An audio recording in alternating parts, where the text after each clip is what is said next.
दोस्तों 2024 बस अभी स्टार्टिंग हुआ है और 2024 के स्टार्टिंग में भारत को 10 ऐसे बड़े प्रोजेक्ट मिले हैं जिसके बारे में आपको जरूर जानना चाहिए। ये 10 के 10 प्रोजेक्ट बनकर के तैयार हो गए हैं, जिसके बारे में अगर आप जानोगे तो आपको अपने आंखों पर यकीन नहीं होगा कि भारत में ये प्रोजेक्ट मौजूद है। इन 10 प्रोजेक्ट को देख करके ऐसा लगता ही नहीं है कि ये भारत के प्रोजेक्ट हैं, ये भारत में बना है। आपको अपनी आंखों पर बिलीव नहीं होगा। जो चीज जापान, दुबई, अमेरिका, लंदन इन जगहों में देखने को मिलता था, अब सेम ऐसे इंफ्रास्ट्रक्चर भारत में देखने को मिल रहा है। तो चलिए आपको बताते हैं कि ये कौन से 10 प्रोजेक्ट हैं जिसका उद्घाटन 2024 में किया गया है। नमस्कार दोस्तों, मैं विकास और आप देख रहे हैं ऑल इंडिया अफेयर्स। दोस्तों हमारा सबसे लेटेस्ट और सबसे सुंदर प्रोजेक्ट है द्वारिका एक्सप्रेसवे। ये अपने आप में खास है। आप इसको देखो, आपको लगेगा ही नहीं कि इस तरह के रोड भारत में बन सकते थे, लेकिन ये बने और देश को समर्पित भी कर दिया गया। इस प्रोजेक्ट की खासियत ये है कि इसमें 5 ऐसे चीजों को यूज किया गया है जो कि भारत में पहली बार है। गाइस, इस एक्सप्रेसवे में जीपीएस बेस्ड टोल सिस्टम लगाया गया है। मतलब जीपीएस के थ्रू सैटेलाइट के मदद से आपसे टोल टैक्स लिया जाएगा। जो भी लोग इस एक्सप्रेसवे पर यात्रा करेंगे, ना तो फास्टैग की जरूरत पड़ेगी, ना ही टोल टैक्स वाला सिस्टम। डायरेक्ट आपका पैसा अकाउंट से कट जाएगा आप जितना दूरी तय करोगे। तो सैटेलाइट बेस्ड टोल सिस्टम ये भारत में पहली बार होने जा रहा है। दुबई इतना ग्रो क्यों कर रहा है? क्योंकि दुबई में ऐसा सिस्टम लगा हुआ है। वहाँ पर अगर आप किसी भी रूल को तोड़ते हो तो आपके अकाउंट से डायरेक्ट पैसा कट जाएगा। ऐसा सेंसर वगैरह लगाया गया है। अगर आप सड़क पर चलते समय एक भी रूल को बाइकआउट करते हो, तोड़ते हो, तो आपके अकाउंट से उसका चार्ज कट जाएगा, जिसकी वजह से लोगों में डर होता है और वो एक भी गलती नहीं करते हैं। और यही चीज भारत में भी होना चाहिए, लेकिन यहाँ के ड्राइवर मानेंगे नहीं। सरकार अगर कोई नियम लगाती है तो लोग रोड पर उतर जाते हैं। तो एक तरफ आप भारत को दुबई जैसा शहर बनाना चाहते हो, दूसरी तरफ आप सरकार की बात भी नहीं मानना चाहते हो। दुबई में जो नियम कानून है उसको अगर फॉलो किया जाएगा तभी तो देश का हर एक राज दुबई जैसा बनेगा। नौ द्वारिका एक्सप्रेसवे भारत का पहला 4 स्तरीय इंटरचेंज वाला एक्सप्रेसवे है। इस एक्सप्रेसवे में 3.6 किलोमीटर तक 8 लेन वाला टनल है। भारत में पहली बार 8 लेन वाला सुरंग बना है। द्वारिका एक्सप्रेसवे की और भी कई खासियत है। अगर आप इसके बारे में डिटेल में जानना चाहते हैं तो आई बटन पे क्लिक करके आप देख सकते हैं, या इसका लिंक डिस्क्रिप्शन में दिया हुआ है। हमारा दूसरा सबसे बड़ा प्रोजेक्ट है तिरुचिरापल्ली न्यू टर्मिनल। गाइस, ये एयरपोर्ट तमिलनाडु में मौजूद है जो 702 एकड़ के एरिया में फैला हुआ है। और इसी एयरपोर्ट के न्यू टर्मिनल बिल्डिंग का उद्घाटन 2 जनवरी 2024 को प्राइम मिनिस्टर मोदी के द्वारा किया गया था। जैसे ही 2024 की शुरुआत हुई, इसे देश को समर्पित कर दिया गया। इस बिल्डिंग को 1100 करोड़ रुपये की लागत से डेवलप किया गया है। ये एयरपोर्ट टर्मिनल हर साल 4.4 मिलियन लोगों को सर्विस प्रोवाइड करेगा। इस एयरपोर्ट में 16 चेक इन काउंटर है, 5 बैगेज कैरोसेल है, 16 अराइवल इमिग्रेशन काउंटर है और 44 डिपार्चर इमिग्रेशन काउंटर है। इस बिल्डिंग का डिजाइन अपने आप में काफी खास है। इस टर्मिनल को भारतीय सांस्कृतिक तरीके से बनाया गया है। इस बिल्डिंग में तिरुचिरापल्ली के सांस्कृतिक जीवन को दिखाया गया है। हमारा तीसरा सबसे बड़ा प्रोजेक्ट है Mumbai trans harbour link MTHL, जिसका ऑफिशियल नाम श्री अटल बिहारी वाजपेयी सवेरी नाभा सेवा अटल सेतु है। ये अपने आप में काफी अलग है, जो कि भारत के रूपरेखा का कायाकल्प करता है, क्योंकि समुद्र के ऊपर इतने बड़े पुल को बनाया गया है। क्या आप जानते हैं कि ये ब्रिज 21 किलोमीटर से भी लंबा है और ये 6 लेन का है। 6 लेन वाले ब्रिज को समुद्र के ऊपर बनाया जाना ये इतना आसान नहीं था। दशकों से इस ब्रिज की चर्चा चल रही थी, लेकिन ये बन नहीं पा रहा था। लेकिन फाइनली 2024 में 12 जनवरी को इसका उद्घाटन कर दिया गया है और ये देश को समर्पित है। इसके बारे में गाइस आपको और कुछ खासियत बता दें कि ये भारत का सबसे लंबा सी ब्रिज है। जी हाँ दोस्तों, भारत का सबसे बड़ा समुद्री bridge Shri Atal Bihari Vajpayee trans harbour link है। इसके अलावा ये पूरे दुनिया का 12वां सबसे लंबा सी ब्रिज है। इस ब्रिज को साउथ मुंबई में सेवरी से लेकर के नाहवा सेवा के चिल्ड्रे तक बनाया गया है। इस 6 लेन हाईवे की चौड़ाई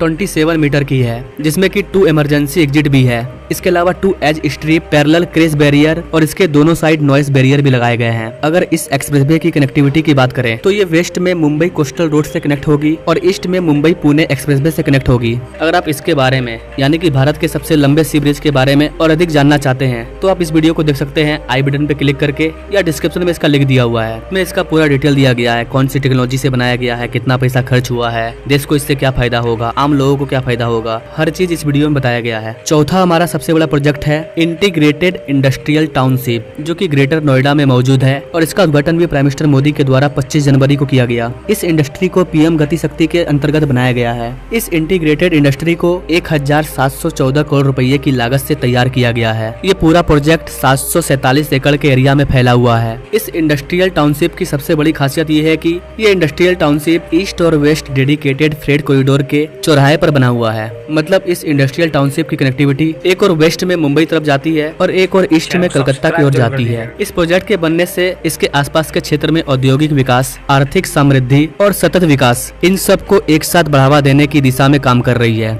हमारा पांचवा सबसे बड़ा प्रोजेक्ट इसी डेडिकेटेड फ्रेट कॉरिडोर से कनेक्ट है। प्राइम मिनिस्टर मोदी के द्वारा डेडिकेटेड फ्रेट कॉरिडोर पर न्यू खुर्जा न्यू रेवाड़ी के बीच में 173 kilometre long double line electrified section का भी उद्घाटन किया है, ताकि इंडस्ट्रियल टाउनशिप में जो भी गुड्स वगैरह बने उसे आसानी से समुद्री पोर्ट और देश के विभिन्न हिस्सों में लेकर के जाया जा सके। हमारा सातवां सबसे बड़ा प्रोजेक्ट है दिल्ली मुंबई एक्सप्रेसवे। दिल्ली मुंबई एक्सप्रेसवे के सेक्शन का उद्घाटन प्राइम मिनिस्टर मोदी के द्वारा 22 फरवरी 2024 को किया गया। 22 फरवरी 2024 को दिल्ली मुंबई एक्सप्रेसवे के वडोदरा भरूच वाला सेक्शन का उद्घाटन कर दिया गया, ताकि वहाँ के आम पब्लिक इसका यूज कर सके, क्योंकि ये पूरी तरह से बनकर के तैयार है। गाइस, यहाँ पर आपको जानकारी के लिए बता दूं कि दिल्ली मुंबई एक्सप्रेसवे के और भी सेक्शन का उद्घाटन पहले भी किया जा चुका है। क्योंकि दिल्ली से मुंबई इतना लंबा एक्सप्रेसवे, इसे अलग अलग सेक्शन में बनाया जा रहा है और मध्य प्रदेश का 244 किलोमीटर का हिस्सा पहले ही लोगों के लिए खोला जा चुका है। इसके अलावा 202 किलोमीटर लंबा सोहना धोसा लालसोट वाला सेक्शन पहले ही खोल दिया गया है आम पब्लिक के लिए। और इस बार जिस सेक्शन का उद्घाटन किया गया है वो 87 किलोमीटर लंबा है। गाइस, ये जो दिल्ली मुंबई एक्सप्रेसवे है ये टोटल 1350 किलोमीटर लंबा है और ये 8 लेन वाला एक्सप्रेसवे है जो दिल्ली को डायरेक्ट मुंबई से जोड़ता है। और बताया जाता है कि जब ये एक्सप्रेसवे पूरी तरह से बनकर तैयार हो जाएगा तो दिल्ली से मुंबई जाने में कार से या जो भी गाड़ी से बाय रोड मात्र 12 घंटे का समय लगेगा। फ्लाइट से जाने में भी 60 से 8 घंटा का समय लग जाता है और फ्लाइट का इंतजार करने में उतरने में 2-3 घंटा लग ही जाता है। लेकिन इस तरह के एक्सप्रेसवे को तैयार किया जा रहा है जो फ्लाइट के बराबर चलेगा। इसके बाद हमारा 8वां सबसे बड़ा प्रोजेक्ट है Kakrapar atomic power section unit 3। Guys, यहाँ पर न्यूक्लियर रिएक्टर के थ्रू बिजली को उत्पन्न किया जाता है, यानी कि ये न्यूक्लियर पावर प्लांट है और इसको भी देश को समर्पित कर दिया गया है। इसके अलावा यूनिट 4 के 2 सेक्शन का भी काम स्टार्ट हो चुका है। इन रिएक्टर को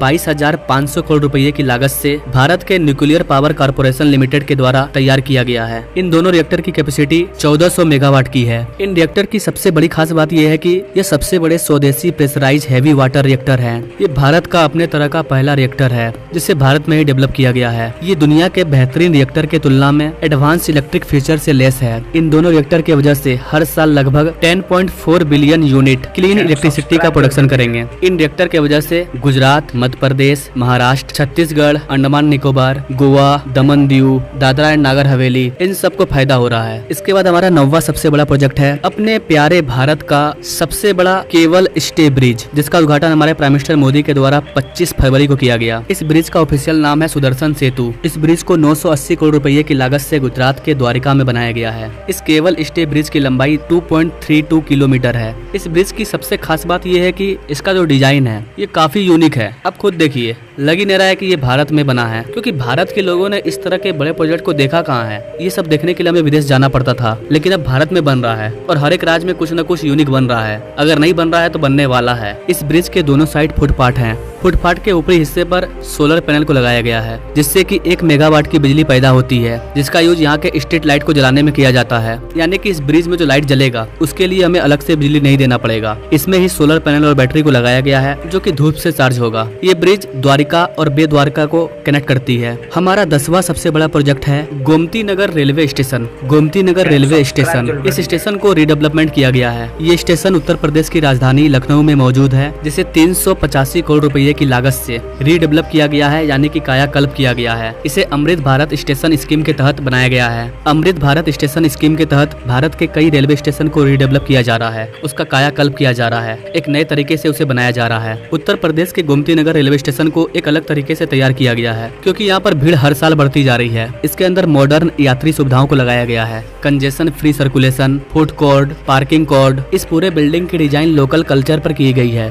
ये स्टेशन हेरिटेज और आर्किटेक्चर से इंस्पायर है। यहाँ आने वाले पैसेंजर को बेहतर फैसिलिटी मिल रही है। जाते जाते आपको गाइस 11वां सबसे बड़ा प्रोजेक्ट के बारे में बता दें कि प्राइम मिनिस्टर मोदी के द्वारा इसरो को बड़ा बूस्ट मिला है। 3 बड़े स्पेस इंफ्रास्ट्रक्चर को तैयार किया गया है, यानी कि देश को समर्पित कर दिया गया है। सबसे पहला है सतीश धवन स्पेस सेंटर श्रीहरिकोटा। यहाँ पर PSLV इंटीग्रेशन यानी कि PIF को लॉन्च किया गया है। दूसरा है इसरो प्रोपल्सन कॉम्प्लेक्स महेंद्रगिरी। यहाँ पर सेमी क्रायोजेनिक इंटीग्रेटेड इंजन को बनाया जाएगा और स्टेट टेस्ट फैसिलिटी को भी बिल्ड किया जाएगा। तीसरा VSSC में ट्राइसोनिक विंड टनल, जिसे तिरुवनंतपुरम में तैयार किया गया है। मतलब अब भारत सरकार स्पेस को इसरो को खुल करके बजट दे रही है, खुल करके उनको बढ़ाया जा रहा है, जिसका परिणाम चंद्रयान 2 चंद्रयान 3 देखने को मिल रहा है। अभी गगनयान आने वाला है, सूर्ययान को लॉन्च कर दिया गया है, आदित्य L1, मंगल ग्रह के लिए भी एक मिशन की तैयारी चल रही है और इन सब पर मैंने पहले भी वीडियो बनाया है। तो गैस ये था टॉप 10 बड़े प्रोजेक्ट जिसे सिर्फ जनवरी और फरवरी के महीने में देश को समर्पित किया गया है। ये 10 बड़े बड़े प्रोजेक्ट थे